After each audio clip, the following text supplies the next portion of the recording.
विश्वासियों, परमेश्वर आप सबको आशीष करे। मैं पास्टर नवीन नरजने आप सबका स्वागत करता हूं। आज हम लोग देखेंगे दूसरा इतिहास 20 अध्याय से। यहाँ पर हम पाते हैं कि यहूदा का राजा यहोशाफात के ऊपर में मोआबी और अम्मोनी लोग आक्रमण करते हैं और किस तरह से यहोशाफात इस समस्या का समाधान करता है और कैसे परमेश्वर उसका साथ देता है, इसके विषय में हम लोग जानने की कोशिश करेंगे।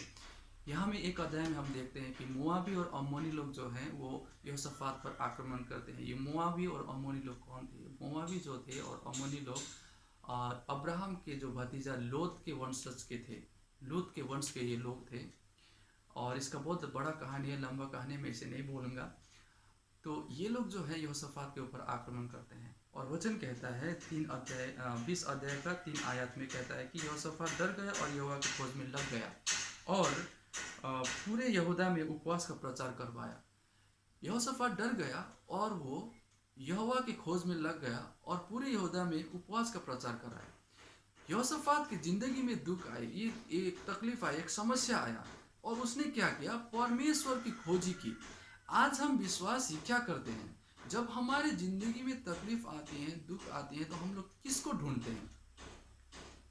कहीं ऐसा तो नहीं कि हम लोग लोगों को ढूंढते हैं, कहीं ऐसा तो नहीं कि हमारा विश्वास टूट जाता है, हम परमेश्वर के ऊपर ब्लेम करते हैं, परमेश्वर को दोष लगाते हैं कि मैंने तो प्रभु इतना आपका आराधना स्तुति किया, लेकिन आपने मेरी जिंदगी में समस्या क्यों ला दिया? कहीं ऐसा तो नहीं। लेकिन यहाँ पर यहोशाफात ऐसा नहीं करता है। अगर आप थोड़ा 20 अध्याय के ऊपर में जाएंगे तो देखते हैं कि किस तरह से यहोशाफात जो है वो पूरे यहूदा में परमेश्वर के लिए बहुत बड़ा काम करता है। एक रिफॉर्मेशन वो लेके आता है परमेश्वर के आज्ञाओं को मानने के लिए और परमेश्वर के आज्ञा के अनुसार चलने के लिए लोगों को उत्साहित करता है। और उसके बाद में उसकी ज़िंदगी में ये समस्या आती है, मोआबी और अम्मोनी लोग उनके राज्य पर आक्रमण करता है। लेकिन यहाँ पर यहोशाफात परमेश्वर के साथ कंप्लेन नहीं करता है, परमेश्वर को दोष नहीं लगाता है, लेकिन वो परमेश्वर की खोजी में लग जाता है। जब हम परमेश्वर की खोजी में लगते हैं तो क्या होता है? जब यहोशाफात ने परमेश्वर की खोजी की, उसने उपवास का प्रचार किया पूरे यहूदा में, तो परमेश्वर ने उसे क्या जवाब दिया?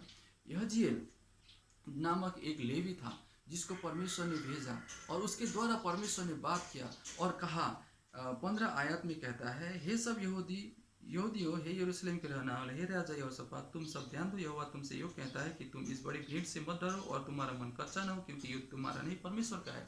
परमेश्वर कहता है कि इस बड़ी भीड़ से मत डरो, तुम्हारा मन कच्चा ना हो, क्योंकि युद्ध परमेश्वर का है।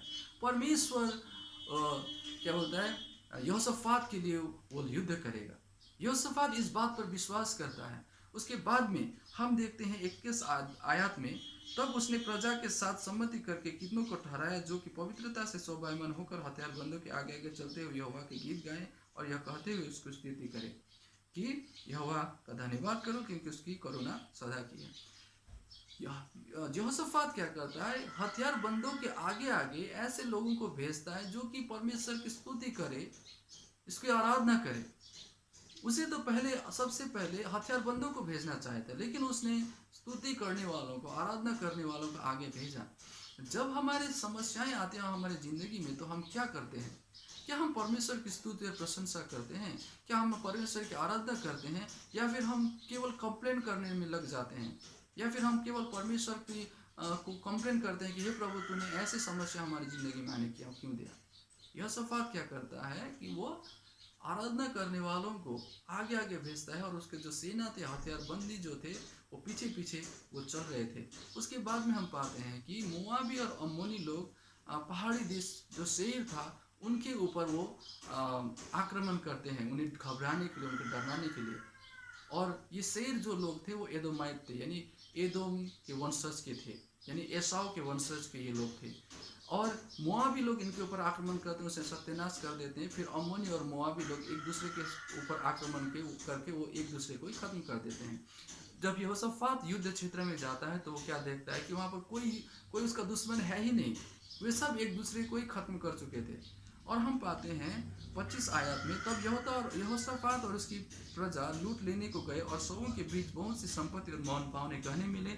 उन्होंने इतने गहने उतार लिए कि उनको न ले जा सके, वरन लूट इतनी मिली कि बटोरते बटोरते 3 दिन बीत गए। हम यहाँ पर देखते हैं कि यहोशापात के सेना जो थे वहाँ पर युद्ध नहीं, लेकिन वहाँ पर वो लोग लूट को बटोरने लगे। जो भी सामान वहाँ पर बिखरा पड़ा था उन्हें वो बटोरने लगे, और इतना था कि वो उसे 3 दिन तक बटोरते ही रह गए। इस तरह से यहोशापात की जिंदगी में परमेश्वर का आशीष आता है। एक समस्या उसके जीवन में आया। मोआबी लोग, अम्मोनी लोग, एक बड़ी भीड़ उसके विरुद्ध लड़ाई करने के लिए आ गए, लेकिन वो परमेश्वर को ढूंढने लगा। परमेश्वर के सामने उपवास करने लगा। पूरे यहूदा में उसने उपवास का प्रचार किया। उसके सेना के आगे आगे उसने ऐसे लोगों को भेजा जो परमेश्वर की स्तुति और आराधना करे, और उसके बाद में परमेश्वर ने उसे युद्ध में विजय दिया। हे प्रियो, जब हमारे जीवन में ऐसी समस्या आती हैं तो क्या हम परमेश्वर को ढूंढते हैं? डर जाना, घबरा जाना, ये जायज़ है। हम डरते हैं, जैसा हम पाते हैं कि यहोशापात भी डर गया, लेकिन वो डरने के बाद में उसने परमेश्वर की खोजी की, उसने यहूदा में उपवास का प्रचार किया। हे प्रियो, आज हमें भी ऐसा ही करना बहुत ही ज़रूरी है। हमें परमेश्वर को ढूंढना और अपनी ज़िंदगी में उपवास करना बहुत ही ज़रूरी है। परमेश्वर हमें हमारी समस्याओं से छुटकारा देगा, और हर समस्या के बाद में एक आशीष छिपा होता है। उस आशीष के लिए हमें परमेश्वर पर भरोसा करना जरूरी है। यहाँ पर जब यहोशापात की ज़िंदगी में ये डर आया, एक समस्या आया, तो उसकी ज़िंदगी में आशीष भी जरूर आया। इसलिए हे प्रियो, हमें हम डर जाते हैं, लेकिन हमें प्रभु पर विश्वास रखना बहुत ही जरूरी है। परमेश्वर इस वचन पर आशीष करे, और सुनने वालों के ऊपर भी परमेश्वर का आशीष हो।